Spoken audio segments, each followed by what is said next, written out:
It is shortly after 10 on a Sunday evening. You are sitting on the couch, phone in hand, and scrolling through your email inbox because you are actually looking for an invoice. And then you find it. An email from 2013. An old college friend had written to you back then. Take a look at Bitcoin. It currently costs $280. I think there's something to it. You had replied, sounds like a gamble. Hard pass. You stare at this email, and then you open a second app and check what a Bitcoin costs today. You put the phone down. You pick it up again.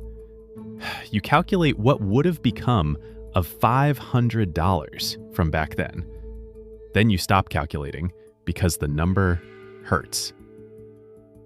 You are 36. You earn a decent living. Not great, but decent. And yet, at the end of the month, there is never anything left over. No vacation, no new phone, nothing special. The money is just gone every month, as if it never intended to stay. And now this thought is sitting in your head. The one everyone knows who heard about Bitcoin too late, or thinks they heard too late. That ship has sailed. Anyone who did not get in back in 2013 does not even need to start anymore. And this evening, nothing dramatic happens. No lightning bolt, no epiphany. You just go into the kitchen, open the fridge, and see 3 subscriptions in your mind's eye.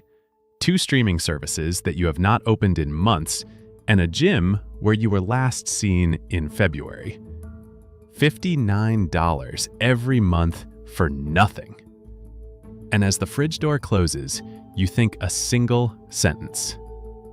I am whining about a missed opportunity, and at the same time burning money out in the open every single month. What comes next is not a transformation. It is a series of decisions that are so unspectacular that no one notices them. Not even you. At least, not right away. The first decision takes 20 minutes. You cancel the 2 streaming services and the gym, which you have replaced anyway by running in the park. Then you go through your bank statements from the last 3 months, line by line, with a highlighter. You find an insurance policy you have twice, an app that quietly renews itself every year, a cell phone plan from a time when data was still expensive.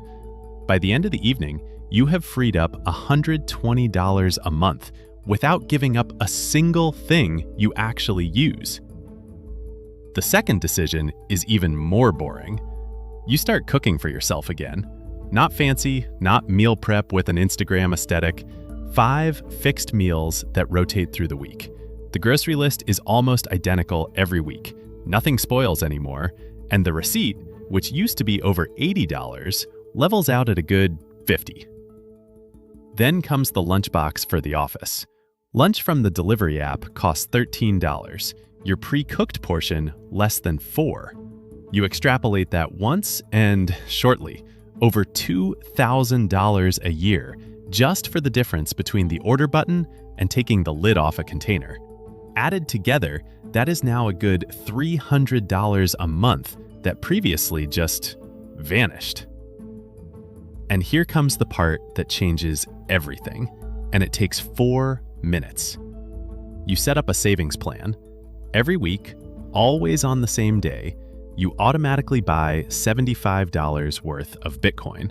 Not when the price looks cheap, not when your gut feeling shines green, always, stubbornly. The day after your paycheck hits, even before the rent goes out, you treat yourself like a bill, and the first bill of the month that gets paid is you. And in doing so, you learn something that hardly anyone knows who has never bought before. You do not have to buy a whole Bitcoin. You buy a small piece every week, regardless of whether the price is currently cheering or bleeding.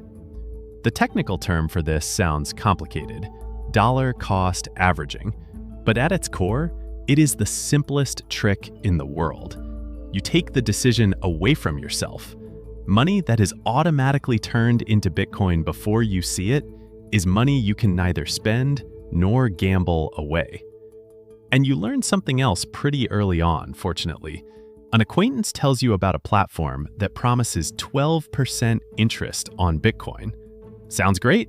You read up on it, find the stories of the platforms that have already gone bankrupt with such promises, along with their customers' coins, and decide, no interest promises, no leverage, no shortcuts.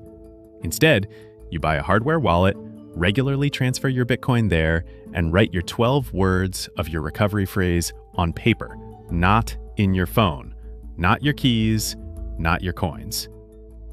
It is the most unspectacular sentence in the entire Bitcoin world, and it will save you a lot of trouble years later. It is 1.5 years later. Your coworker Daniel pulls up in a new car. Leased, he says, super easy, $690 a month. Everyone goes to the parking lot on their lunch break and looks at the thing. The paint sparkles.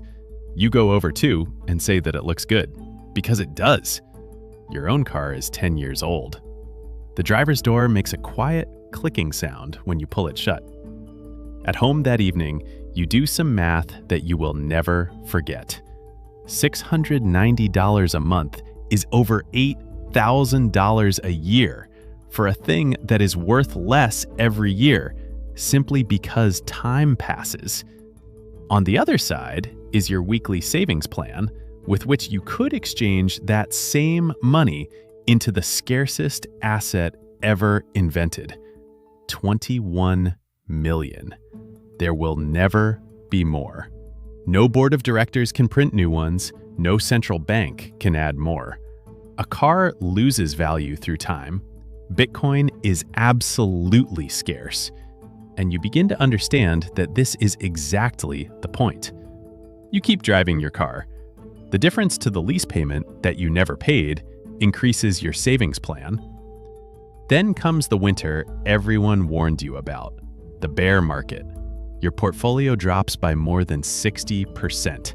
Not in 1 year, in months. The headlines are going crazy. Bitcoin is dead for what feels like the 400th time.